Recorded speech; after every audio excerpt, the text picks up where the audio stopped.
Healing is not a difficult process at all for God. கடவுளுக்கு கொஞ்சம் கூட கடினம் அல்லாத ஒரு விஷயம் உங்களுடைய ஹீலிங். கடவுளுக்கு கொஞ்சம் கூட கடினம் அல்லாத ஒரு விஷயம் உங்களுடைய தேவைகளுடைய நிறைவேற்றல். It is not at all difficult. ஆனால் ஆண்டவர் கேட்கிற ஒரே ஒரு விஷயம், நீ நம்புகிறாயா? நம்பிக்கை.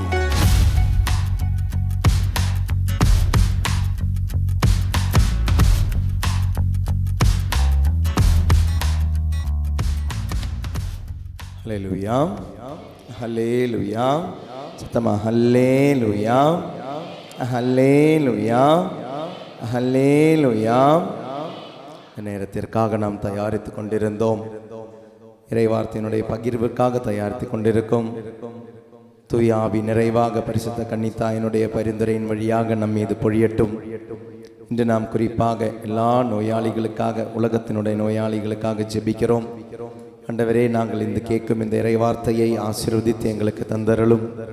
கேட்பதோடு மட்டுமல்லாமல் அந்த கேட்கும் அந்த வார்த்தை எங்களிலே பலனடைய விசுவாசத்தில் வளர எங்களை ஆசீர்வதித்தருளும்.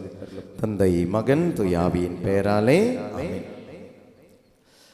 ரோமேயருக்கு எழுதிய திருமுகம் 10வது அதிகாரம் 17வது திருவசனம்.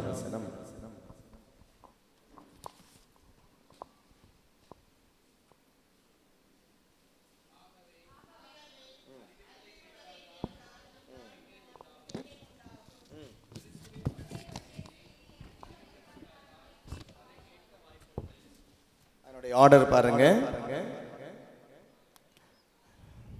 ரோமையர் 10:17. அதில் ஒரு ஆர்டர் இருக்கு இல்லையா? ஒரு ஒரு ஒரு 1 செகண்ட். ஆகவே அறிவிப்பதை கேட்கணும். கேட்டால்தான் நம்பிக்கை உண்டாகும். எதை பற்றி அறிவிக்கிறோம்? கிறிஸ்துவை பற்றிய செய்தி அறிவிக்கப்பட்டால்தான் அதை கேட்க வாய்ப்புண்டு. அப்படியானால் அவர்கள் கேள்விப்படவில்லை என சொல்ல முடியுமோ? எப்படி சொல்ல முடியும்? ஏனெனில் அவர்களது அறிக்கை உலகமெங்கும் சென்றடைகின்றது.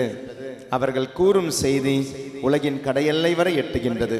அப்போ நம்ம இந்த நாட்களில் செய்யுங்க தியான மையங்கள், தியானம் இல்லை இந்த உங்களுடைய பங்கு கோயிலில் இறைவார்த்தை அறிவிக்கப்படும் பொழுது, அந்த இறைவார்த்தை அறிவிக்கப்படும் அந்த நாள், அந்த நேரம் என்பது அதிசயமான நேரம்தான். இறைவார்த்தையின் நேரம் என்பது அதிசயமான நேரம். அறிவிக்கப்படவில்லை என்றால், கிறிஸ்துவை பற்றி அறிவிக்கப்படவில்லை என்றால், கிறிஸ்து யார் என்ற அறிவு நமக்கு கிடைக்காது. அப்ப கிறிஸ்து யார் என்று அறிய வேண்டும். ஏன்னா கிறிஸ்துவை பற்றி ஒரு விஷயம் சொல்றோம், அந்த விஷயத்தை நீங்க கேட்குறீங்க.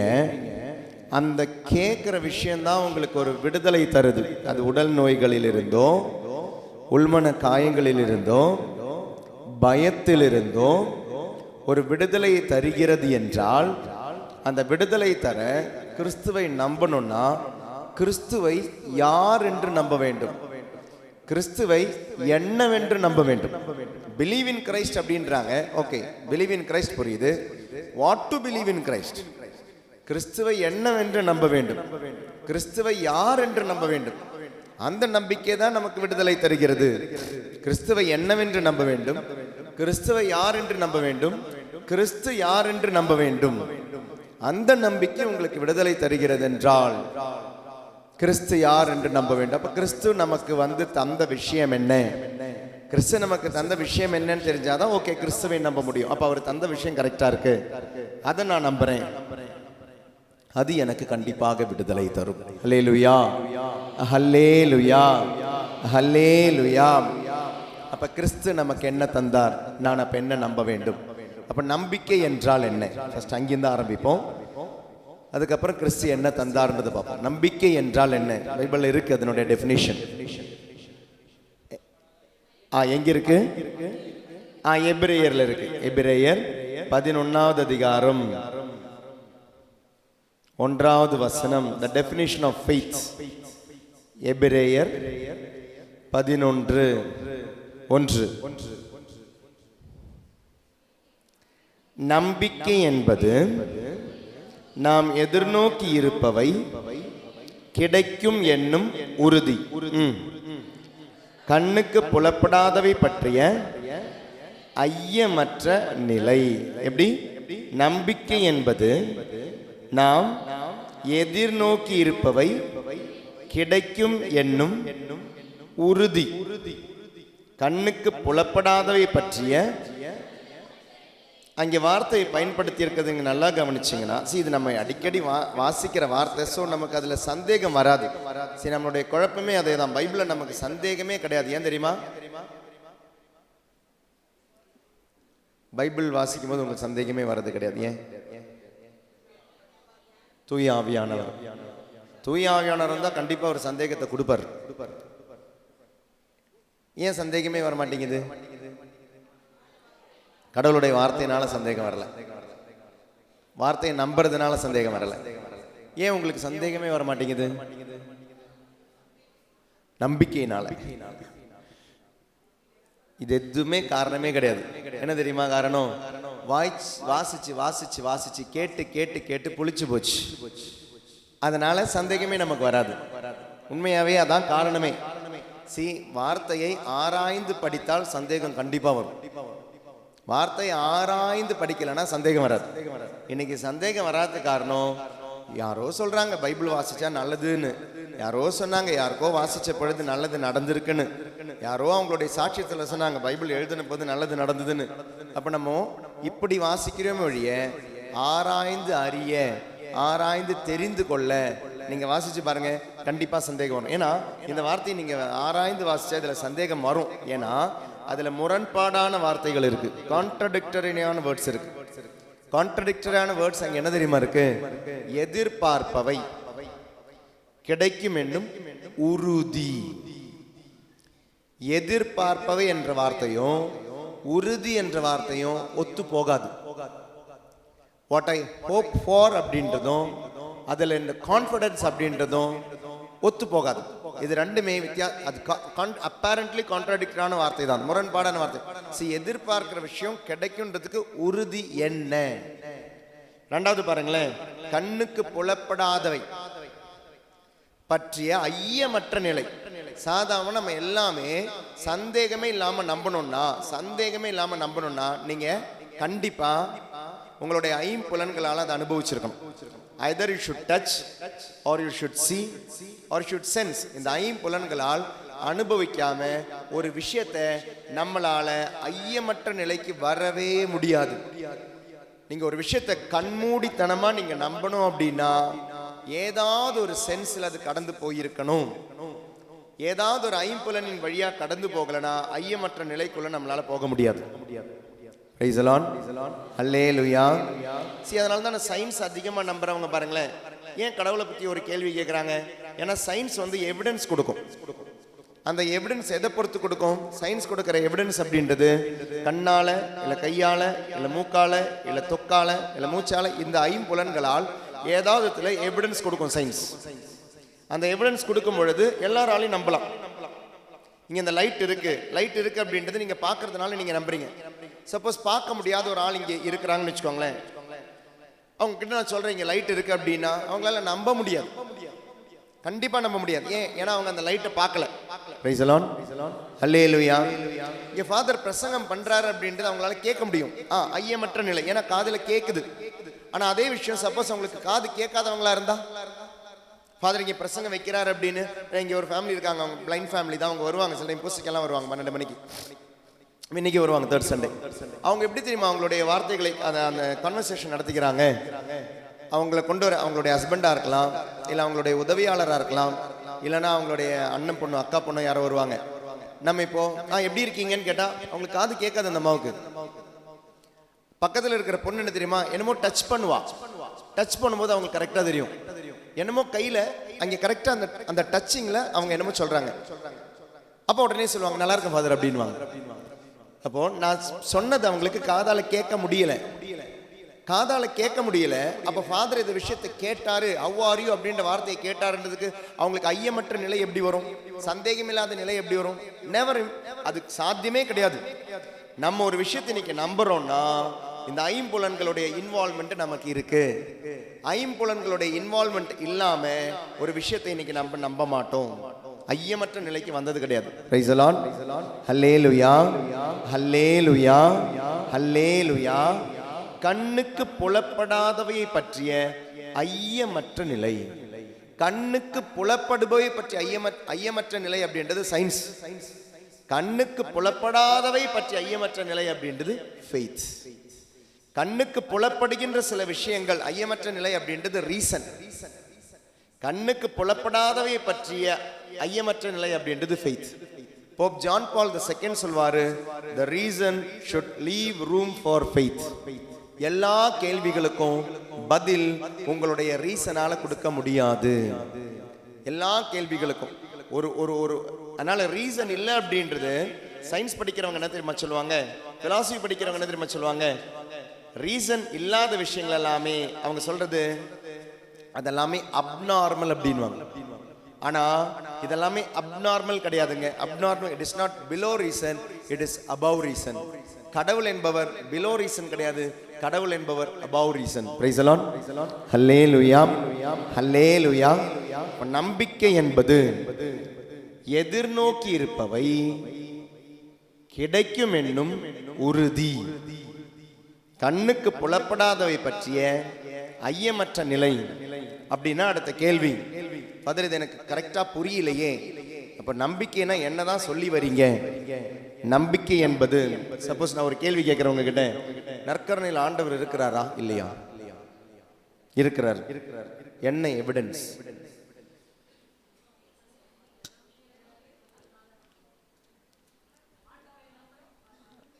என்ன எவிடன்ஸ்?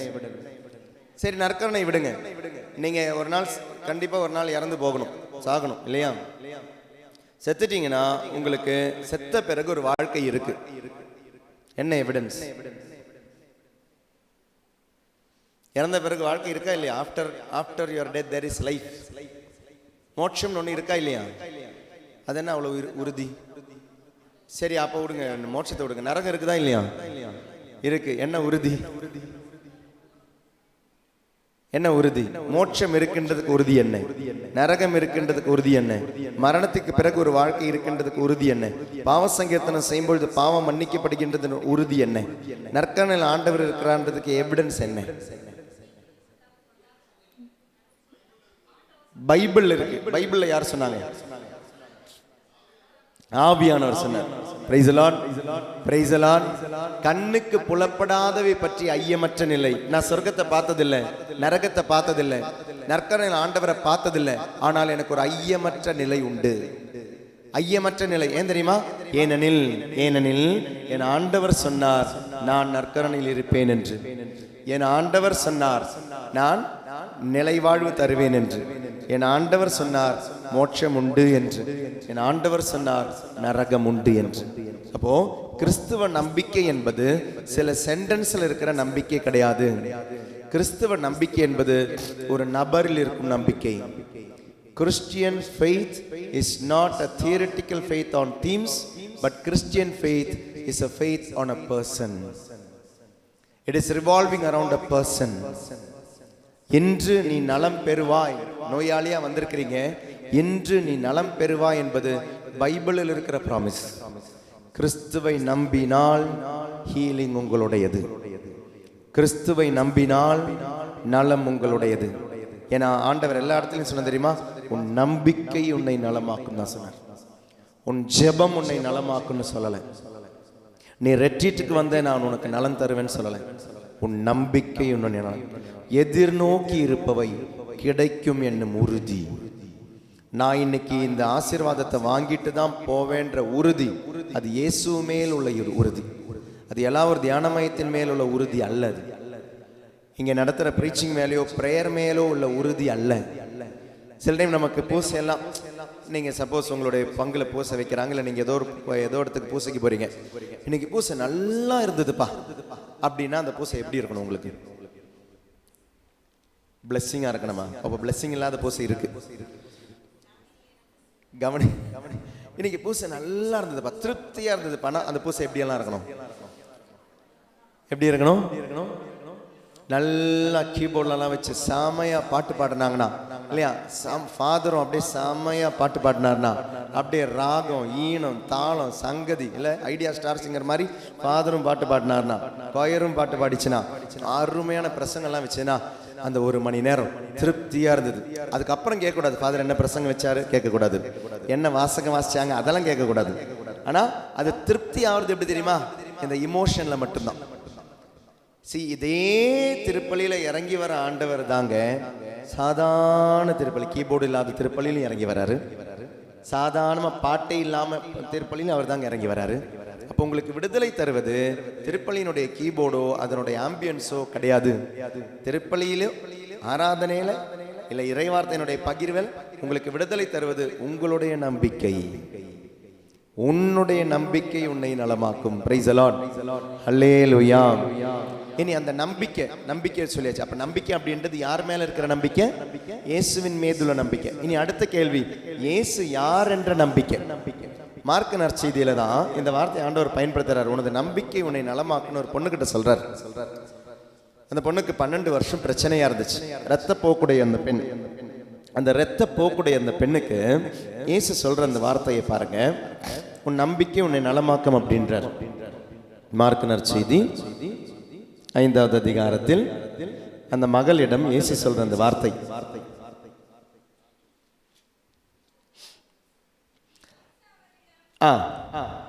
நான் 24வது வசனத்தை வாசிக்கிறேன். இயேசுவும் அவருடன் சென்றார். பெருந்திரளான மக்கள் அவரை நெருக்கி கொண்டே பின்தொடர்ந்தனர்.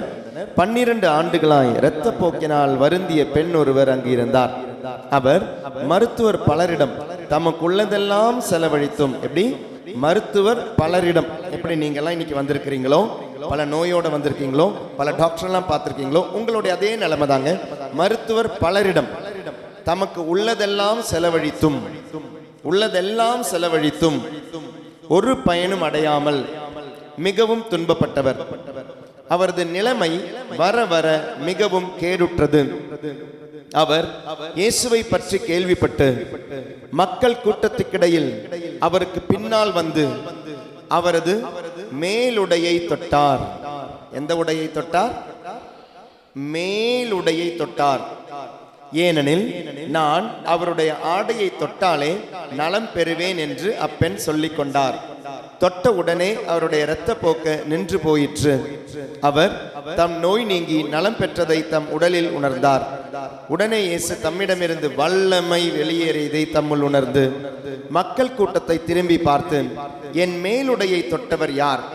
என் மேலுடையை. திரும்ப இயேசு சொல்றாரு, இயேசு ஆடையை தொட்டார்னு கேட்கலங்க, என் ஆடையை தொட்டவர் யாருன்னு கேட்கல, என் மேலுடையை தொட்டவர் யார் என்று கேட்டார். அதற்கு அவருடைய சீடர்கள் அவரிடம், கூட்டம் உம்மை சூழ்ந்து நெருங்குவதை கண்டும் என்னை தொட்டவர் யார் என்கிறீரே என்றார். ஆனால் இதை செய்தவரை காணும்படி அவர் சுற்றிலும் பார்த்து கொண்டிருந்தார். அப்பெண் தமக்கு நேர்ந்ததை அறிந்தவராய் அஞ்சி நடுங்கிக் கொண்டு அவர் முன் வந்து விழுந்து, எப்படி விழுந்து நிகழ்ந்தது அனைத்தையும் அவரிடம் சொன்னார். இயேசு அவரிடம், மகளே, உனது நம்பிக்கை உன்னை குணமாக்கிற்று, அமைதியுடன் போ, உனது நோய் நீங்கி நலமாயிரு என்றார். சில அன்பார்ந்தவர்களே, நீங்க கண்டினியூஸா எல்லாருடைய டாக்கெல்லாம் கேட்கறவங்களா இருந்தா இந்த ஆடை அப்படின்ற டாக்கை நீங்க கண்டிப்பா கேட்டிருந்திருப்பீங்க, எங்கேயாவது கேட்டிருந்திருப்பீங்க. மனிதன் பாவம் செய்த பொழுது அவன் இழந்தது ஒரு ஆடையை. மனிதன் பாவம் செய்த பொழுது இழந்தது ஆடையை. அதான் நிர்வாணம். இயேசு கிறிஸ்து எதற்காக வந்தார் அப்படின்றதுல அங்கேயே அதனுடைய பதில் இருக்கு. மனிதன் ஆடையை இழந்த பொழுது கடவுளாகிய ஆண்டவர் மனிதனுக்கு ஆடையை தந்தார். ஜெனசிஸ் 3:20, தொடக்க நூல் 3:20. நிர்வாணமாக இருந்த மனிதனுக்கு தந்தையான ஆண்டவர் ஆடையை தந்தார். அந்த ஆடை எதனால் உள்ள ஆடையாக இருந்தது? அந்த ஆடை என்பது தோளாலான ஆடை. தோளாலான ஆடை. அப்போ மனிதன் பாவம் செய்த பொழுது ஆடையை இழந்தான். ஆடையை இழந்த மனிதனுக்கு கடவுள் டெம்பரரியா ஒரு ஆடையை தந்தார். டெம்பரரியா ஒரு ஆடையை தந்தார். எனது மகன் திரும்பவும் வருவான், உனக்கு ஒரு நிலையான ஆடையை தருவான். அந்த ஆடையை தரும் வரை இந்த ஆடையை பயன்படுத்திக் கொள். நிலையான ஆடையை தர, நிலையான வாழ்வை தர என்னுடைய மகன் வருவான். இயேசு கிறிஸ்து வந்தாரு. நல்லா கவனிங்க. ஆடையை இழந்த மனிதனுக்கு டெம்பரரியான ஆடையை ஆண்டவர் தந்தார். ஆடையை தந்த ஆண்டவர் மகனை தருகிறார். மகனை தந்த ஆண்டவர் மகன் வழியாக அப்ப என்ன தரப்போறாரு? நிலையான ஆடையை தரப்போறாரு. அப்ப இந்த ஆடை என்பது என்ன? நல்ல சமாரியன் கதையிலும் கேட்டிருந்தீங்கன்னா அன்னைக்கு நான் சொல்லி இருந்திருப்பேன். நல்ல சமாரியன் கதையில ஜெருசலேமிலிருந்து ஜெரிகோவுக்கு போனவன் கல்வர் கையில் அகப்பட்டான். அவனை அவர்கள் துன்புறுத்திட்டு அவனிடம் இருந்து எடுத்துக்கொண்டு போனது ஆடையை எடுத்துக்கொண்டு போனாங்க. வேற எதையுமே எடுத்துட்டு போல, எதையுமே திருடல. திருடப்பட்டது ஆடை. ஆதாமிடமிருந்து திருடப்பட்டது ஆடை. ஏவாளிடமிருந்து திருடப்பட்டது ஆடை. வழியில அடிப்பட்டம் கிட்ட இருந்து திருடப்பட்டது ஆடை. கெத்செமன் தோட்டத்துல இயேசு கிறிஸ்து 11 சீடர்களோடு கெத்செமன் தோட்டத்துக்கு போவாரு.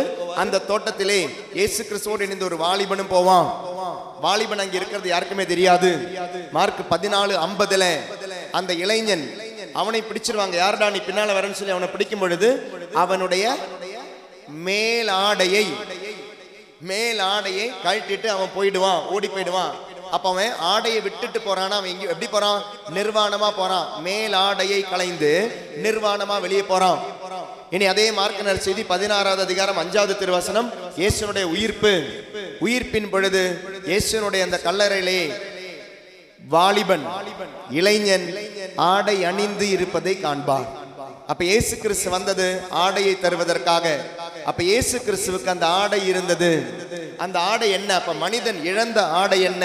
கடவுளின் மகன் என்னும் ஆடையை இழந்தான். இயேசு கிறிஸ்து தர வந்தது என்ன? கடவுளின் மகன் என்னும் ஆடையை தர வந்தார். கடவுளுடைய மகள் என்னும் ஆடையை தர வந்தார். கடவுளுடைய பிள்ளை என்னும் ஆடையை தர வந்தார்.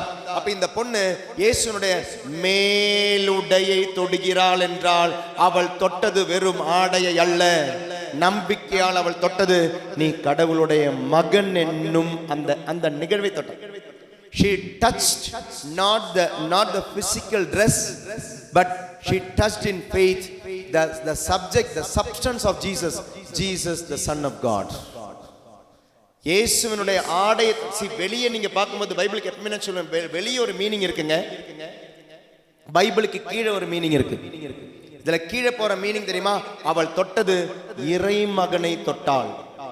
சுத்தி இருந்தவங்க யாருமே இயேசுவை இறைமகனா பார்க்கல, தொடல. சுத்தி இருந்தவங்க தொட்டது இயேசுவை, அதான் இடிச்சு போறாங்க.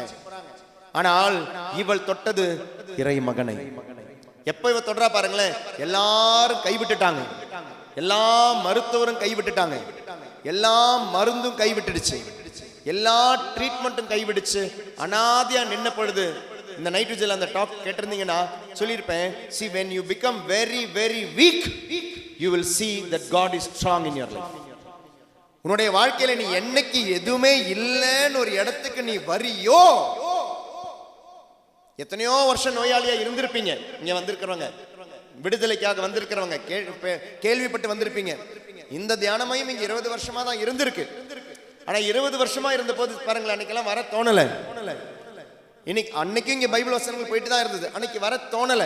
ஆனா இன்னைக்கு பாருங்க, உலகம் கைவிட்டுடுச்சு, மருத்துவர் கைவிட்டாச்சு, மருந்து கைவிட்டாச்சு, ட்ரீட்மெண்ட் விட்டுடுச்சு, கைவிட்ட நிலையில இன்னைக்கு வந்திருக்கிறோம் இறைவனை தேடி.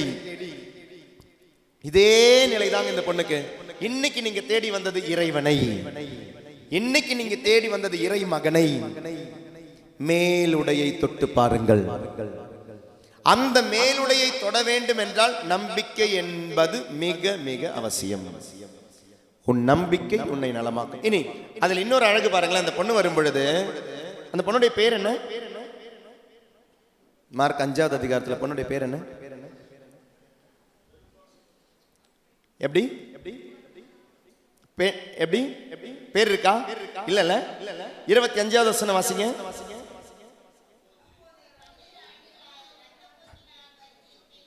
பெண் ஒருவர், சரியா? 28வது வசனம் வாசிங்க. ஏனெனில் நான் அவருடைய ஆடையை தொட்டாலே நலம் பெறுவேன் என்று பெண் பேர் போட்டிருக்காங்களா? இல்ல, 2 இடத்துல என்னன்னு சொல்லி இருக்கிறாங்க? பெண். 33வது வசனம் வாசிங்க. அப்போது பெண், சரியா? இனி 34வது வசனம் வாசிங்க. இயேசு அவரிடம், மகளே. 3 இடத்துல அவளுக்கு கொடுக்கப்பட்டிருக்க வார்த்தை என்ன தெரியுமா? பெண்ணே, பெண்ணே, பெண்ணே. ஆனால் இயேசுவை நம்பிக்கையால் தொட்ட பொழுது ஒரு பெண், சாதாரண ஒரு பெண் யாராக மாறுகிறாள்? மகளாக மாறுகிறாள். ஆடை இழந்த ஆதாம் ஆணாக மாறினான். ஆடை இழந்த ஏவாள் பெண்ணாக மாறினாள். ஆடை இழந்த ஆதாமும் ஏவாளும் மகனும் மகளுமாக இருந்த அந்த ஆடை இழந்த பொழுது சாதாரண ஒரு ஆணாக, சாதாரண ஒரு பெண்ணாக மாறிய பொழுது, ஆடையை பெற்ற பொழுது அவங்களுடைய வார்த்தை என்ன தெரியுமா? மகளே, மகளே. ஒரு டிரான்சிஷன். இப்படி நீங்க கடவுளுடைய மகனும் மகளும் ஆக மாறுவது நம்பிக்கையால் தான். அப்ப பாருங்க, உங்களுக்கு ஹீலிங் அப்படின்றது it is very very easy. Healing is not a difficult process at all. நலம் அடைவது என்பது, குணம் பெறுவது என்பது it is not at all a difficult process. கடன் தொல்லையிலிருந்து விடுதலை என்பது it is not at all a difficult process for God. கொஞ்சம் கூட கடினம் அல்லாத ஒரு விஷயம் ஆண்டவருக்கு. உன்னுடைய உடல் நலமாக இருக்கலாம், உள்ளத்தின் நலமாக இருக்கலாம், பொருளாதார நலமாக இருக்கலாம், ஆன்ம நலனா இருக்கலாம். It is not at all difficult. If you touch the Bible is healing. பைபிளை தொட்டாலே போதுங்க, அந்த தொடர நிமிஷம் உங்களுக்கு ஹீலிங் கிடைக்கும். நான் சொல்லல, பைபிள் சொல்லுது.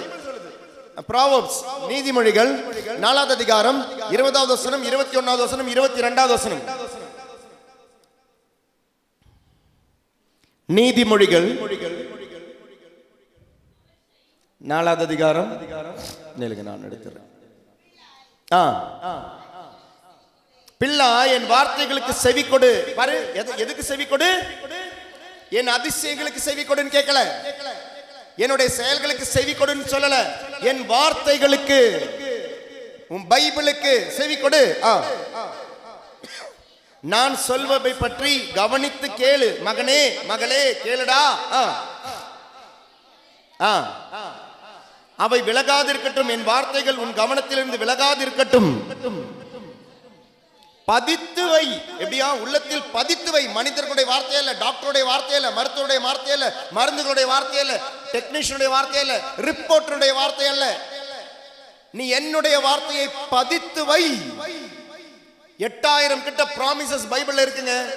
8000 ப்ராமிசஸ் கிட்ட இருக்கு பைபிள்ல. 8000 வாக்குத்தத்தங்கள் இருக்கு பைபிள்ல. பதித்து வை. நீ பதித்து வைக்க வேண்டியது ஆண்டவருடைய வார்த்தையை. அவற்றை எப்படி எப்படி பெறுவோருக்கு? அதுதாங்க ஆய்ந்து படி. அவற்றை தேடி பெறுவோருக்கு, தேடி பெறுவோருக்கு அவை உயிரளிக்கும். என்ன தருமா? உடல் நலம் தரும். அதனால தான் சொன்னேன், if you touch the Bible, healing is yours. பைபிளை தொட்டாலே விடுதலை, பைபிளை வாசிக்கும் போது விடுதலை, பைபிளில் உள்ள வார்த்தைகள் பதித்து வைக்கும் போது விடுதலை. Healing is not a difficult process at all for God. கடவுளுக்கு கொஞ்சம் கூட கடினம் அல்லாத ஒரு விஷயம் உங்களுடைய ஹீலிங். கடவுளுக்கு கொஞ்சம் கூட கடினம் அல்லாத ஒரு விஷயம் உங்களுடைய தேவைகளுடைய நிறைவேற்றல். It is not at all difficult. ஆனால் ஆண்டவர் கேட்கிற ஒரே ஒரு விஷயம், நீ நம்புகிறாயா? நீ நம்புகிறாயா? 12 வருடங்கள் இரத்த போக்கினால் அவதிப்பட்ட அந்த பெண், 12 வருடங்கள், within a second she was healed. ஆண்டவருக்கு அது அந்த நேரம் அப்படின்றது, see, அந்த நேரம் is a person of time. He has a power over time. See, ஒரு திராட்சை ரசம், தண்ணீர் திராட்சை ரசமா மாறணும்னா எவ்வளவு வருஷங்கள் வேணும்? தண்ணீர் திராட்சை ரசமா மாறணும்னா எவ்வளவு வருஷம் வேணும்? மாறாது, மாறவே மாறாது. Price the Lord. தண்ணி மாறவே மாறாது. இனி அப்படியே அந்த தண்ணி ரசமா மாறணும்னா அதுக்குள்ள அப்ப என்னவா போடணும்? என்னத்தை போடணும்? திராட்சை ரசம் இல்லையா? தண்ணி கூட ஊத்த மாட்டாங்க, இங்க திராட்சை போடணும். திராட்சை செடியிலிருந்து, அந்த கொடியிலிருந்து திராட்சை வளர்னா எவ்வளவு வருஷம் எடுக்கும்? 5 வருஷத்துல வந்துருமா? எனக்கு தெரியல, நான் வச்சு பார்த்ததில்லை. சரி, அப்ப நீங்க அந்த திராட்சை செடியை வைக்கணும், அது வளரணும், அதுல அந்த திராட்சை செடி சின்னதா வரணும், அதுக்கப்புறம் அந்த திராட்சை பழமா வரும். அந்த பழத்தை கொண்டு போய் நீங்க ஜாடியில போடணும், அதுல சர்க்கரை போடணும், அப்புறம் அதனுடைய ப்ராசஸ் நடக்கணும். எத்தனை வருடங்கள் நடக்க வேண்டியது ஒரு நொடி பொழுதில் செஞ்சாருங்க இயேசு. எத்தனையோ வருடங்கள் நடக்க வேண்டியது ஒரு நொடி பொழுதில். நடக்கவே நடக்காத ஒரு விஷயம் தண்ணி திராட்சை ரசமா மாறவே மாறாது. 12 வருடங்கள் இரத்த போக்கினால் அவதிப்பட்ட பெண் அவ வராங்க பாருங்க. அப்ப இயேசுனுடைய மேல் உடையை தொட்டால் என்றால், மேல் உடை என்பது இறை மகன் என்னும் நம்பிக்கை. That's all. மேலுடை என்பது சாதாரண வெளிப்புறமா உங்களுக்கு புரியறதுக்காக, மேலுடையை தொட்டால் நான் குணமடைவேன் என்று நினைத்தால் மேல். இன்னைக்கு அதனால தான் ஏதாவது இப்ப நற்கனை எழுதிட்டு போவாங்களே 4வது 5வது இது இங்க நம்ம தொட விடுறது கிடையாது. விட்டோன்னு வச்சுக்கோங்க, தொட்டு தொட்டு தொட்டு தொட்டு தொட்டு. என்ன இது ஃபாதர் வந்தப்போ சொன்னார், ஜோஜோ ஃபாதர் ஃபன்ஸ் சொன்னார், அவங்களுடைய ஒரு ஒரு ஒரு சரி ஒரு இடத்துல ஒரு மாதா சுரூபம், எங்கே எதுன்னு சொல்ல வேண்டாம், ஒரு இடத்துல மாதா சுரூபம், மாதா சுரூபம் முழுக்க முழுக்க டஸ்டா இருக்குது. ஆனா மாதானுடைய கால் மட்டும் டஸ்டே இல்லை ஃபாதர். அந்த சொரூபத்தை யாரும் பார்க்க மாட்டாங்க. மாதானுடைய சொரூபத்தில் அவ்வளோ தூசு, ஆனா மாதானுடைய காலில் மட்டும் தூசே இல்லை. ஏன்? எனக்கு அங்கே தொட்டா போதும். தொட்டு தொட்டு தொட்டு தொட்டு தொட்டு தொட்டுள்ள விசுவாசம், கண்டுள்ள விசுவாசம், இப்படிதான் நம்மளுடைய விசுவாசம். அதனால தான் ஆண்டவர் சொன்னார், மகனே, விசுவாசம் என்பது, நம்பிக்கை என்பது காணப்படாதவை உண்டு என்னும் உறுதி, ஐயமற்ற நிலை. So we always believe something by seeing by our senses, by experience by our senses. ஐம்புலன்களுக்கு அப்பாற்பட்டதுதான் நம்பிக்கை. அந்த நம்பிக்கை என்பது இயேசு கிறிஸ்து இறைமகன் என்னும் நம்பிக்கை தான் அவள் தொட்டாள். இயேசுடைய வெறும் ஒரு மேலுடையை அல்ல, மேலுடைய அல்ல. அதனால நற்கரணை பவனி போகும்போது நற்கரணை பத்தி தொடுறது இல்லையா, அங்கே போய் வாதனை தொடுறது, இதெல்லாமே நம்மளுடைய வெளி வேஷங்கள். உங்களுக்கு அனுமதிக்கிறாங்கன்னா ஓகே, தொடர்றது வித்தியாசம் இருக்கு. அனுமதிக்கலான நீங்க தொடும் பொழுது அது வெறும் வெளிவேஷங்கள். ஆண்டவர் விரும்புவது என்ன தெரியுமா? நீ எனது, அதான் மேலுடை. சோ இயேசுக்கு 2 நேச்சர் இருக்குங்க. இயேசு he was 100% God and 100% human. அவள் தொட்டது மேலுடையை. இயேசு என்னும் இறைமகனை தொட்டாள். அதனால தான் இயேசு கேட்கிறார், என்னுடைய மேலுடையை தொட்டது யாரு? வல்லமை வெளியிருந்து போனதை நான் கண்டேன். அவன் என்ன தொட்டது. எத்தனையோ பேர் இயேசுவை தொட்டிருப்பாங்க, அவர்கள் எல்லாம் தொட்டது மனிதனாகிய இயேசுவை. ஆனால் அவள் தொட்டது இறைவனாகிய இயேசுவை. மேலுடையை தொட்ட பொழுது குணமடைந்தாள், நலமடைந்தாள். நம்பிக்கை. Praise the Lord. Hallelujah, hallelujah. அப்ப நம்ம முதல் கேள்வி நம்பிக்கை என்றால் என்னல ஆரம்பிச்சோம். நம்பிக்கை என்றால் என்ன? எபிரேயர் 11:1, நம்பிக்கை என்பது எதிர்நோக்கி இருப்பவை கிடைக்கும் என்னும் உறுதி. அந்த 2 வார்த்தையும் முரண்பாடான வார்த்தை. ஆனால் அந்த முரண்பாடு தீரும். எப்பொழுது தீரும்? இயேசுவை நம்புபவர்களுக்கு அதில் ஒரு அப்பேரண்ட் கான்ட்ரடிக்ஷன் கிடையாது. எதிர்நோக்கி இருப்பவை உண்டு என்னும் உறுதி. மோட்சம் இருக்கா? இருக்கு. ஏன்? ஏன்னா அவர் சொன்னாரு. நற்கரில் ஆண்டவர் இருக்கிறாரா? இருக்கு. ஏன்? ஏன்னா அவர் சொன்னாரு. Christian belief is not on theories but on a person. இயேசு இருக்கிறார், இயேசு சொன்னார், இயேசு சொன்னதை நான் நம்புறேன், இயேசுவை நம்புறதுனால நான் நம்புறேன். That's all. எனக்கு அதுக்கு அப்பாற்பட்டு ஒரு பதில் வேண்டாம், ஒரு சொல்யூஷன் வேண்டாம், ஒரு எக்ஸ்பிளனேஷன் வேண்டாம். எனக்கு நான் இயேசுவை நம்புறேன், நான் என் அப்பாவை நம்புறேன், அப்பா சொன்னது கரெக்டா தான் இருக்கும். நான் எங்க அம்மாவை நம்புறேன், அம்மா சொன்னது கரெக்டா இருக்கும். அதுதாங்க பொண்ணு, அதுதாங்க பையன். எங்க அம்மா சொல்றாங்க இவனை கல்யாணம் பண்ணுனாங்க, சரிம்மா உன்னை நம்பி நான் கல்யாணம் பண்றேன், அவ்வளவுதான். I believe my mom. அதனால அவங்க கொடுத்த அந்த பையனை நான் ஹஸ்பண்டா ஏத்துக்கிட்டேன், அந்த பொண்ணை நான் வைஃபா ஏத்துக்கிட்டேன். That's all. எங்க அப்பா மேல இருக்கிற நம்பிக்கை, எங்க அம்மா மேல நம்பிக்கை, அந்த வார்த்தையில் இருக்கிற நம்பிக்கை, எனக்கு இயேசு மீது உள்ள நம்பிக்கை. எதிர்நோக்கி இருப்பவை கிடைக்கும் என்னும் உறுதி. என்ன ஒரு வார்த்தை பாருங்க, உறுதி. கண்ணுக்கு புலப்படாதவை உண்டு என்றும் ஐயமற்ற நிலை. Because Jesus told. That's all. இயேசு சொன்னார். அப்போ அந்த இயேசு, அந்த நம்பிக்கை. ஸோ நம்பிக்கை அப்படின்றது ஒரு பர்சனல். அந்த பர்சனை என்ன நம்பணும்? அதான் 2வது பாயிண்ட் நம்ம சொன்னோம். என்னவென்று நம்ப வேண்டும்? இறைமகன் என்று நம்ப வேண்டும். எதை தர வந்தார்? இறை மகனாக மகளாக உன்னை மாற்ற வந்தார். அதை நம்புங்க. Healing is yours. இறைவனுடைய வார்த்தை உங்களிலே பதியட்டும். இறைவனுடைய அந்த அந்த ஆசீர்வாதம் உங்களுக்கு பதியட்டும். இறை வார்த்தை பதிந்து நீங்கள் அதை தேடி தெரியும் பொழுது ஹீலிங் இஸ் யோர்ஸ். மூணாவது, இயேசுவின் மீதுள்ள நம்பிக்கை, இறைமகன் என்னும் நம்பிக்கை. அப்போ இந்த ஹீலிங் அப்படின்றது எனக்கு நான் ஏதாவது செய்யணுமா ஃபாதர், கஷ்டப்பட்டு nothing. Healing is a gift. Healing is a gift. பழைய ஏற்பாடின் படி பார்த்தா ஹீலிங் அப்படின்றதுக்கு நிறைய விஷயம் நான் இப்போ சொன்னேன் இல்லையா, தந்தையான கடவுள் ஒரு டெம்பரரியான ஆடையை தந்தார் அப்படின்னு, இயேசுவின் வழியாக நிலையான ஆடையை தந்தார் அப்படின்னு. அப்ப இந்த டெம்பரரியான ஆடை என்ன, நிலையான ஆடை என்ன? யோவான் நற்செய்தி 1வது அதிகாரம் 17வது திருவசனம். டெம்பரரி ஆடை என்ன, நிலையான ஆடை என்ன? திருச்சட்டம் மோசே வழியாக கொடுக்கப்பட்டது, அருளும் உண்மையும் இயேசுவின் வழியாக வெளிப்பட்டன. எப்படி அந்த வார்த்தைகள் ரெண்டுமே வர்பு பாருங்களேன், ரெண்டு வர்புமே வித்தியாசமா இருக்கு. திருச்சட்டம் மோசே வழியாக கொடுக்கப்பட்டது, அருளும் உண்மையும் இயேசு கிறிஸ்து வழியாக வெளிப்பட்டன. வெர்பு பார்த்தீங்களா? ஒன்னு கொடுக்கப்பட்டது, given. இன்னொன்னு வெளிப்பட்டது, manifested. அப்ப கொடுக்கப்பட்டது அப்படின்னா பாசிவ் வாய்ஸ் அது. அப்போ யாரையோ வச்சு ஆண்டவர் கொடுத்திருக்கிறார். ஆண்டவராகிய கடவுள் யாரையோ வச்சு யார் வழியாகவோ திருச்சட்டத்தை கொடுத்தார். யார் வழியாக கொடுத்தாரு? மோய்சன் வழியாக கொடுத்தார். அருளும் உண்மையும் இயேசுவின் வழியாக வெளிப்பட்டன. Price the Lord. ஹல்லேலூயா, ஹல்லேலூயா. ஒன்னு கொடுக்கப்பட்டது, இன்னொன்னு வெளிப்பட்டது. கொடுக்கப்பட்ட பொழுது நடுவுல ஒரு மீடியேட்டர் இருக்கிறாரு, வெளிப்பட்ட பொழுது மீடியேட்டர் இல்ல, ஆண்டவரே இறங்கி வந்தார். கொடுக்கப்பட்டது, நடுவுல ஒரு மீடியேட்டர் இருக்கிறாரு, வெளிப்பட்டது ஆண்டவரே நேரடியா வந்து கொடுக்கிறாரு. Praise the Lord. ஹல்லேலூயா, ஹல்லேலூயா.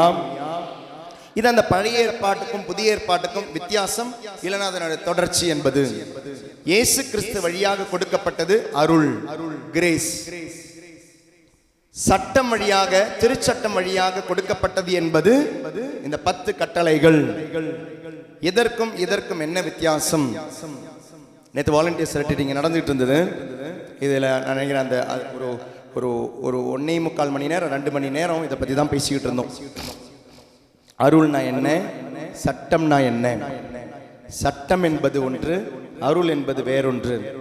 இதை ஈஸியா புரிஞ்சுக்கணும்னா, ரொம்ப ஈஸியா புரிஞ்சுக்கிறதுக்கு ஒரு எக்ஸாம்பிள் சொல்றேன்.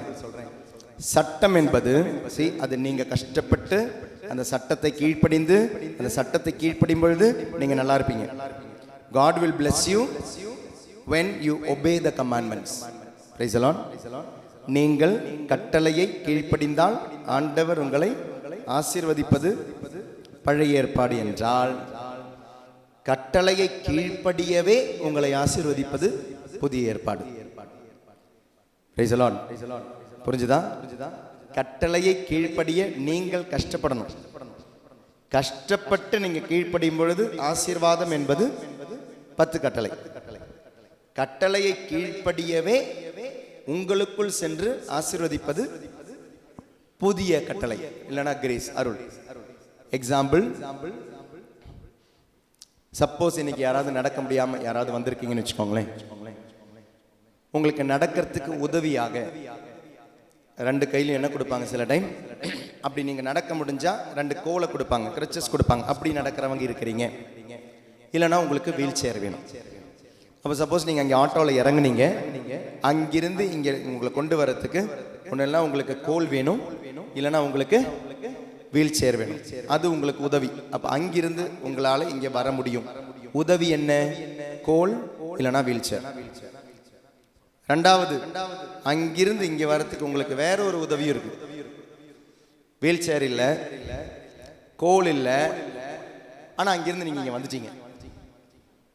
என்ன உதவி அது? சொல்லுங்க. கரெக்ட் தான். யாரு? தூக்கிட்டு வந்துடணும். அப்ப யாராவது உங்களை தூக்கிட்டு வந்துட்டா உங்களுக்கு இந்த கஷ்டப்பட வேண்டிய அவசியம் இல்லை. Price the Lord. அப்ப அங்கிருந்து என்ட்ரன்ஸ் இருந்து இங்க ஹாலுக்கு வரதுக்கு 2 விதம் உண்டு. ஒன்று உங்களுக்கு வெளிப்புறமான உதவி, 2 உங்களை தூக்கிட்டு வர்றது. வெளிப்புறமான உதவி என்பது தாங்க சட்டம், the 10 commandments. உள்ள இருந்து உதவி அப்படின்ட்டு தாங்க உங்களை தூக்கிட்டு வந்தது. இதுதான் கிரேஸ். 10 கட்டளை என்பது ஆண்டவர் உங்களுக்கு கொடுத்த உதவி. ஆனால் இந்த ஆண்டவர் உங்களை தூக்கிட்டு வந்தார் என்பது ஆண்டவர் உங்களுக்கு தந்த கிரேஸ். ஹல்லேலூயா, ஹல்லேலூயா, சத்தமா ஹல்லேலூயா, ஹல்லேலூயா, ஹல்லேலூயா, ஹல்லேலூயா, ஹல்லேலூயா. மனிதனுக்கு சுயமாக அவனுடைய வாழ்க்கையை நன்மையாக வாழ முடியாதுன்னு தெரிஞ்ச ஆண்டவர், அவரில் நம்பிக்கை கொள்ள முடியாதுன்னு தெரிஞ்ச ஆண்டவர் லூக்கா நற்செய்தியில ஜெபிக்கிறார் பாருங்களேன். லூக்கா நற்செய்தி 22வது அதிகாரம் 31வது திருவசனம்.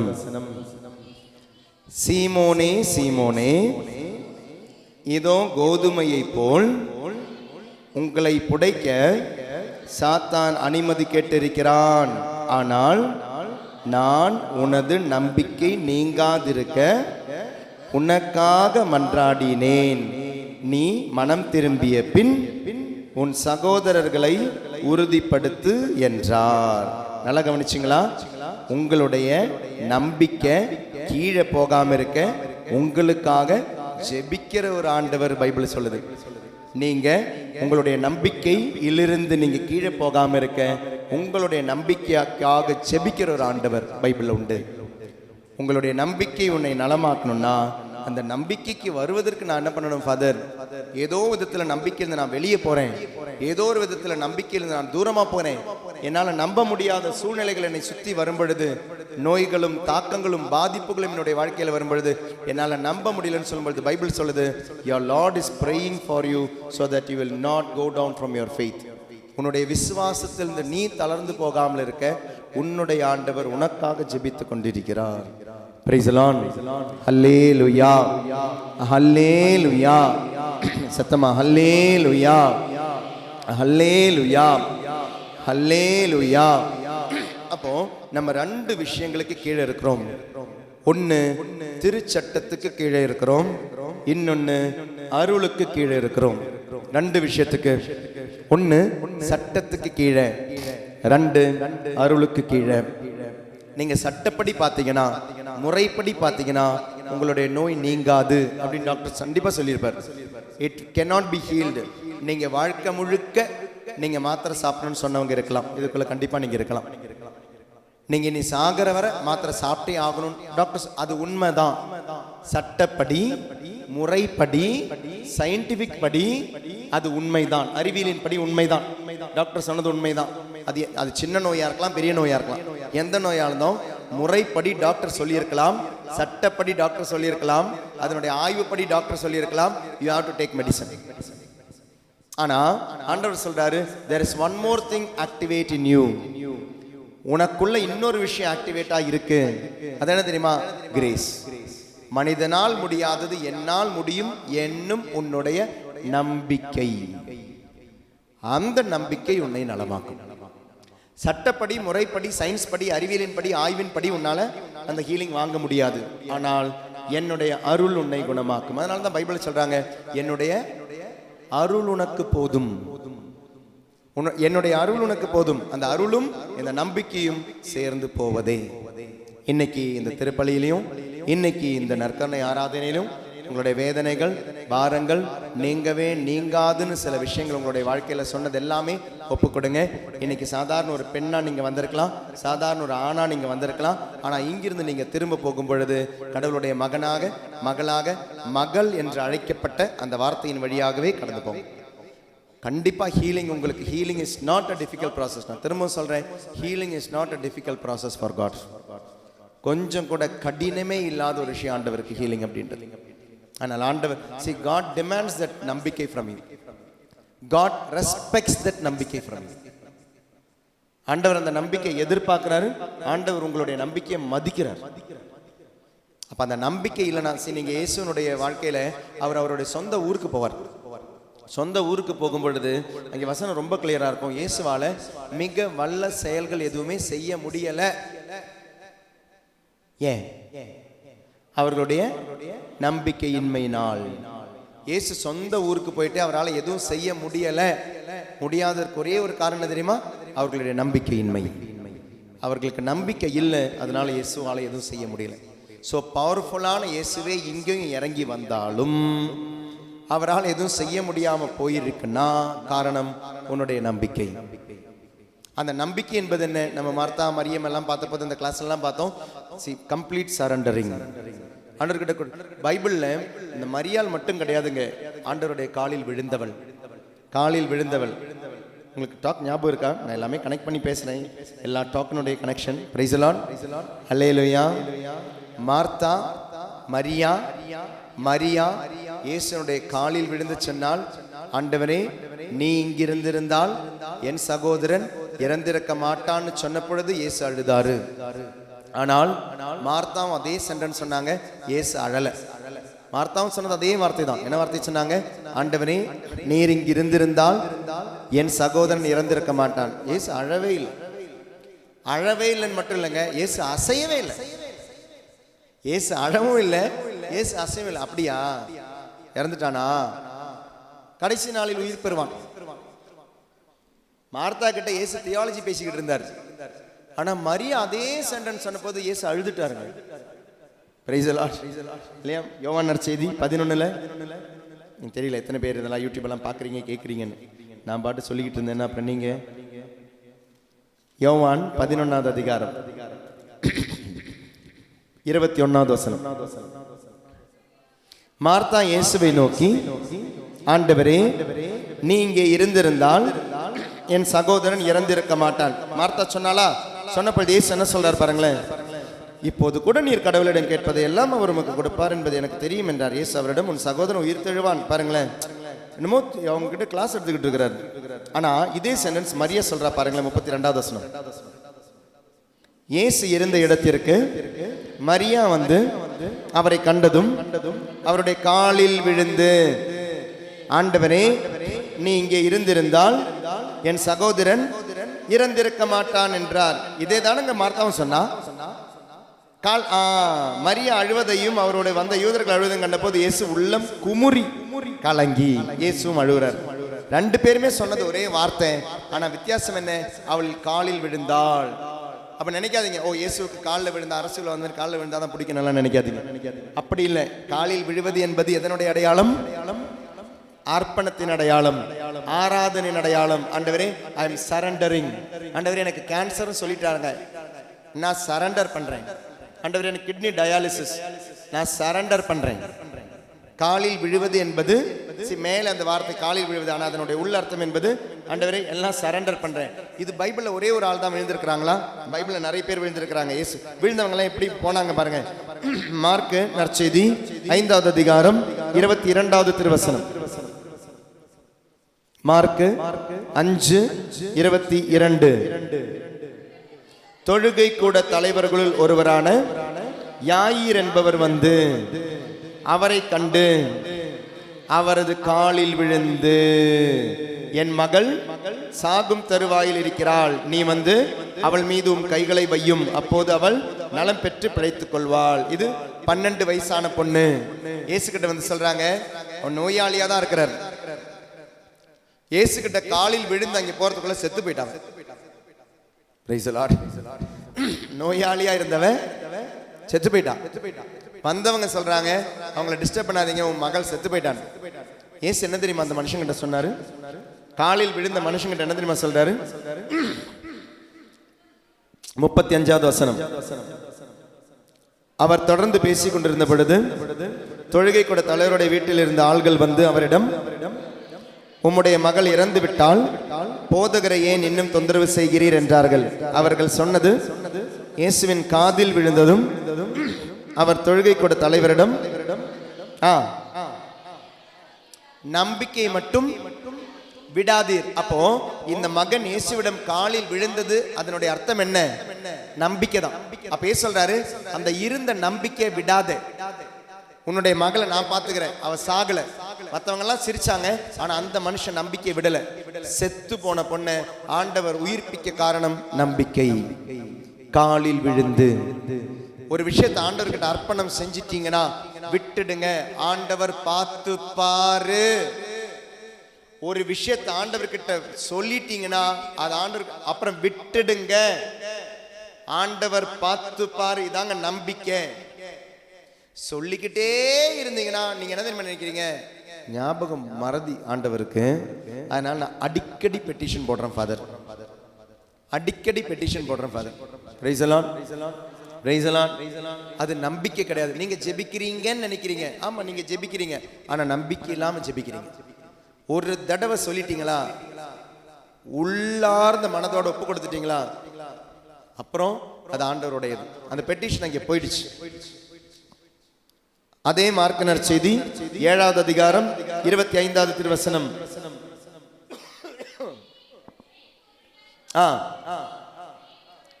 உடனே பெண் ஒருவர் அவரை பற்றி கேள்விப்பட்டு, உங்களுக்கு ஞாபகம் இருக்கா?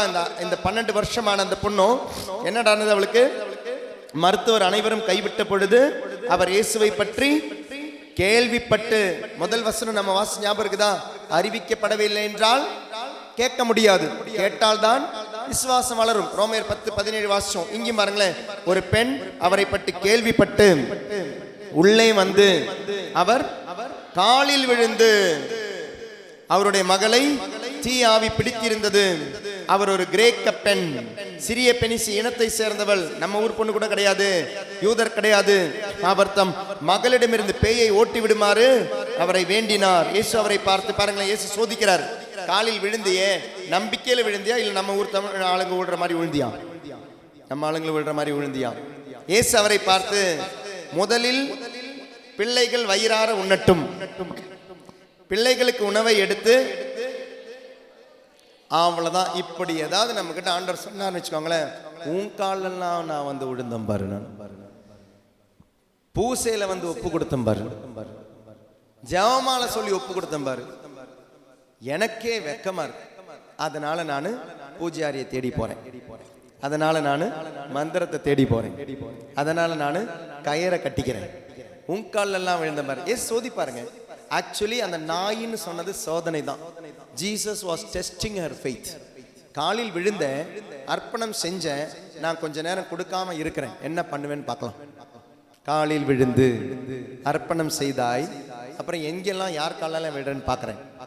ஆனால் இவ பாருங்களேன், நீ நாயின்னு கூப்பிட்டாலும் பரவாயில்ல. அதற்கு அப்பெண், ஆமையா நான் நாய் தான், ஆனாலும் மேசையின் கீழிருக்கும் நாய்க்குட்டிகள் சிறு பிள்ளைகள் சிந்தும் சிறு துண்டுகளை தின்னுமே என்று பதிலளித்தார்.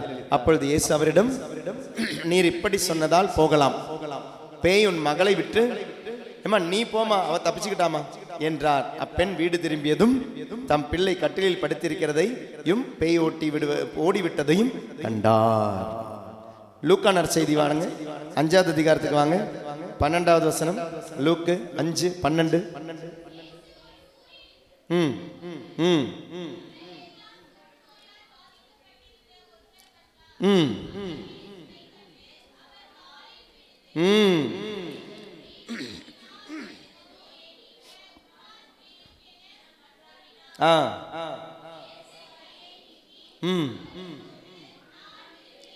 நான் விரும்புகிறேன், நோய் நீங்குக, காலில் விழுந்து. காலில் விழுந்து. அப்ப நீங்கள் காலில் விழுவது என்பது சமர்ப்பணம், அர்ப்பணம், ஆராதனை. இதை தான் யார் செஞ்சா? மார்த்தா இயேசுனுடைய காதில் விழுந்த பொழுது மரியா இயேசுனுடைய காலில் விழுந்தாள். ஆண்டவரே, நீர் இங்கிருந்தால் என் சகோதரன் இறந்திருக்க மாட்டான் என்று காதில் விழுந்தது. ஆனால் மரியாளோ இயேசுனுடைய காலில் விழுந்து. இங்க இயேசு அசையல, ஆனால் இங்கு இயேசு அசைஞ்சார். ஆராதனை, அர்ப்பணம் இயேசுவை அசைய வைக்கும். இதுவே மத்தேயு நற்செய்தியில் இருக்குங்க. காலில் விழுக்கிற ஒருத்தர், மத்தேயு நற்செய்தி 18வது அதிகாரம் 26வது திருவசனம். உடனே பணியாளனோ அவருடைய காலில் விழுந்து, என்னை பொறுத்தருள்க, எல்லாவற்றையும் உமக்கு திருப்பி தந்து விடுகிறேன் என்று வேண்டினான். அப்பணியாளனின் தலைவர் பரிவு கொண்டு அவனை விடுவித்து அவனது கடனை தள்ளுபடி செய்தார். Praise the Lord. Hallelujah. God respects your faith. God demands your faith. உன்னுடைய நம்பிக்கையை கடவுள் மதிக்கிறார். உனது நம்பிக்கையை கடவுள் எதிர்பார்க்கிறார். உன் நம்பிக்கை உன்னை நலமாக்கும். வருடங்கள் ஆண்டவருக்கு பிரச்சனை இல்லை. நோயினுடைய தன்மை ஆண்டவருக்கு பிரச்சனை இல்லை. நோயினுடைய கடினம் ஆண்டவருக்கு பிரச்சனை இல்லை. நம்பிக்கையின்மையினுடைய கடினம் ஆண்டவருக்கு பிரச்சனை இல்லை. உன்னுடைய கடன் தொல்லைகள் அது எவ்வளோ பாரமாக இருந்தாலும் ஆண்டவருக்கு பிரச்சனை இல்லை. முந்தானத்து வாலண்டியர்ஸ் ரெட்டிட்டு ஆரம்பிக்கிற அன்னைக்கு 13ஆம் தேதி தான் தியானம் ஆரம்பிச்சது. தியானம் ஆரம்பித்த அன்னைக்கு நைட்டு ஒரு சாட்சியம் ஒருத்தங்க அனுப்புகிறாங்க. அந்த சாட்சியம் அவங்களே இங்கே வந்து சொல்லுவாங்கன்னு சொல்லியிருக்கிறாங்க. திடீர்னு மனசில் வந்ததுனால அந்த சாட்சியத்தை சொல்கிறேன். இங்கே அந்த சிசிடிவி இப்போ வச்சுருக்குறோம். இப்போ ரீசெண்டாக தான் வச்சு அந்த சிசிடிவி வச்ச பொழுது அந்த சிசிடிவி வச்சவங்க கூட என்ன பண்ணாங்கன்னா, அவர் இங்கே ஏதோ ஒரு நைட் விஜிலுக்கு 2-3 மாதமாக கண்டினியூஸாக வந்த பொழுது பொருளாதார நெருக்கடி இருந்துச்சு. பிஸ்னஸ் ரொம்ப மோசமாக இருந்துச்சு. அப்படி தான் அவர் இங்கே வந்தார். நைட் விஜிலுக்கு வந்தவர் இங்கிருந்து திருவண்ணாமலை இளையாங்கண்ணி அங்கிருந்து வந்தவங்க, தூரமாக தான். ஆனால் கண்டினியூஸாக நைட் விஜிலுக்கு வந்திருக்கிறாங்க. வந்த பொழுது அதிலிருந்து அவருடைய அந்த பொருளாதார நெருக்கடி மாறி பிஸ்னஸ் கிடைக்க ஆரம்பிச்சு அந்த மனுஷன். அப்போ ஃபாதர் ஏதாவது இந்த தியானமயத்துக்கு செய்யணும்னு சொல்லி தான் ஒரு வாட்டி அவர் என்ன சொன்னார், வாக்கி டாக்கி தந்தாங்க நமக்கு. சரி, அது யூஸ் ஆகும்னு சொல்லி தான் அது தந்தார். அப்புறம் அந்த வாக்கி டாக்கி நமக்கு அவ்வளோவா யூஸ் ஆகலை. நம்ம பஸ் எல்லாம் தொடங்கின அந்த டைமில் நம்ம மொபைல் தான் யூஸ் பண்ணோம். அந்த வாக்கி டாக்கி நான் திரும்ப கொடுத்துட்டேன். இல்லை ஃபாதர் ஏதாவது செய்யணும் ஃபாதர் தியான மையத்துக்குன்னு சொல்லி அவர் ஸ்பான்சர் பண்ண தான் இந்த சிசிடிவி. ஏறக்குறைய நான் நினைக்கிற ஒரு 4-4.5 லட்சத்துக்கிட்ட ஆயிடுச்சு. ஆனால் இப்போ அவருக்கு எல்லாமே பெரிய பிஸ்னஸ் இல்லைனாலும் சாதாரணமாக பிஸ்னஸ் போகுது. பட் கடவுளுக்கு செய்யணும்னு சொல்லிட்டு அவர் செய்ய வந்த பொழுது அவரோட இணைஞ்சு ஒரு 3-4 பேர் வந்தாங்க. அவங்களுடைய சொந்தக்காரங்கள பசங்களே தான், அக்கா பையன் பசங்க அப்படியெல்லாம் தான் வந்தாங்க. அதில் 2 வாலிப பசங்க வந்தாங்க. அதில் ஒரு வாலிப பையன் அவனுக்கு ஏறக்குறைய அவனுக்கு படிப்புக்காக லோன் எடுத்தது. அந்த லோனுக்காக ரொம்ப கஷ்டப்பட்டுக்கிட்டு இருக்கிறாங்க. அதை திருப்பி அடைக்கிறதுக்காக, திருப்பி அதை செலுத்துறதுக்காக ரொம்ப கஷ்டப்பட்டு இருந்த பொழுது தான் இங்கே இந்த சிசிடிவியினுடைய வேலை வந்த பொழுது அவனுடைய மாமா கூப்பிடுறாரு. அவன் வந்தான். வந்துட்டு அந்த வேலையெல்லாம் செஞ்சுக்கிட்ட பொழுது அவங்க அம்மா கேட்டிருக்கிறாங்க, நீ எங்கே இந்த வாரம் போகிறேன்? அவங்க சொல்லியிருக்காங்க, நாங்கள் எலாவூர் போகிறோம். எலாவூர் போறியா? அந்த புண்ணிய பூமியில் கால் வைக்க போகிறேன். தயவு செய்து அங்கே போயிட்டு நீ ஒரு பாவ சங்கீர்த்தனம் செய்டான்னு சொல்லியிருக்கிறாங்க. ஒரு பாவ சங்கீர்த்தனம் செய், உனக்கான இந்த கடன் தொலைந்து கண்டிப்பாக விடுதலை தருவார் அம்மா சொல்லிவிட்டாங்க. அவன் இங்கே வந்த பொழுது வேலையெல்லாம் செஞ்சுட்டு இருந்தபோது ஒரு நாள் பார்த்தபோது கேட்டேன், ஃபாதர் எனக்கு பாவ சங்கீர்த்தனம் செய்யணும் ஃபாதர் அப்படின்னு. அப்போ நான் அவங்ககிட்ட சொன்னேன், நீ டெய்லி மாஸ் அட்டன் பண்ணு, ஜெபமாலையும் அட்டன் பண்ணு. ஜெபமாலையும் பூசி அட்டன் பண்ணிட்டு இருந்தான். கன்ஃபெஷனுக்கு ப்ரிப்பேர் பண்ணால் ஒரு நாள் கன்ஃபெஷனும் பண்ணால். கன்ஃபெஷன் முடிச்சுட்டு வீட்டுக்கு போயிட்டாங்க. போன வாரம் தான் அது எல்லாமே நடக்குது. வீட்டுக்கு போய் 13ஆம் தேதி மெசேஜ் போடுறாங்க, பேங்க்ல இருந்த 30 லட்சம் கடன் பேங்க்கு அப்படியே தள்ளுபடி செஞ்சு அதை க்ளோஸ் பண்ணிடுச்சு. என்ஓசியும் கொடுத்துட்டாங்க அவனுக்கு. 30 lakhs அவனுடைய படிப்புக்காக எடுத்த கடன் கம்ப்ளீட்டாக அதை க்ளோஸ் பண்ணி என்ஓசியும் கொடுத்துருக்காங்க. சில அன்பார்ந்தவர்களே பாருங்கள், ஒரு ஒரு ஒரு ஒரு சாதாரண வேலைக்கு வந்து இந்த மண்ணில் கால் வைத்து போன பையன் நம்பிக்கையோடு செஞ்ச பாவ சங்கீர்த்தனம். அவங்க அம்மா சொன்னாங்க, அவனுக்கு கண்டிப்பாக ஒரு 25 வயசாவது இருக்கும். But he obeyed his mother. அம்மா சொன்ன விஷயத்தை இது என்னம்மா நீ இப்படியெல்லாம் சொல்றியே.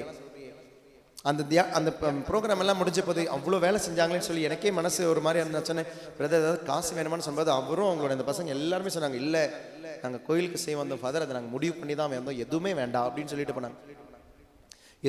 இவ்வளோ ரூபானுடைய கடன் இருக்கும்போது சொன்னாங்க, இல்லை எந்த காசும் வேண்டாம் சொல்லிட்டு போயிட்டாங்க. சொல்லிட்டு போயிட்டு வித்தின் 1 வீக் அந்த பையன் அவ்வளோ நம்பிக்கையோட அம்மா சொன்னாங்க. பாருங்களேன், அம்மா சொன்னாங்க அதனால இங்கே வந்தால் பிளஸிங் வாங்கினா நல்ல ஒரு பாவ செயலை செஞ்சால் கண்டினியூஸாக காலையிலேருந்து நைட்டு வரை வேலை செய்வாங்க. அப்படி வேலை செய்யும் பொழுதும் நடுவில் வந்து 1 hour ஜெபமாலைக்கும் திருப்பலிக்கும் வந்துடுவாங்க அந்த பையன். அப்புறம் திரும்ப போய் வேலை செய்வாங்க. நைட்டு 12 மணி வரை 1 மணி வரைலாம் வேலை செய்வாங்க. திரும்பவும் காலையில் 6 மணி 7 மணிக்கு எழுந்து வேலை செய்வாங்க. நடுவில் அந்த திருப்பலியினுடைய டைம்லையும் ஜெபமாலை டைம்லையும் வந்துடுவான். அம்மா சொன்னாங்க, அம்மா மேலே ஒரு நம்பிக்கை, அம்மா கொடுத்த கடவுள் நம்பிக்கை. வித்தின் 1 வீக் 30 லட்சம் கடனை தள்ளுபடி செஞ்சு அதனுடைய என்ஓசியும் கொடுத்து இப்போ அவனுக்கு 2 வாய்ப்பும் கிடச்சிருக்கு வெளியே போகிறதுக்கு படிக்கிறதுக்காக. ஒன்று அவங்க சொன்னாங்க போலண்டில் படிக்கிறதுக்காக, இன்னொன்று ஜெர்மனியில் படிக்கிறதுக்காக வாய்ப்பும் வந்திருக்குது ஃபாதர்.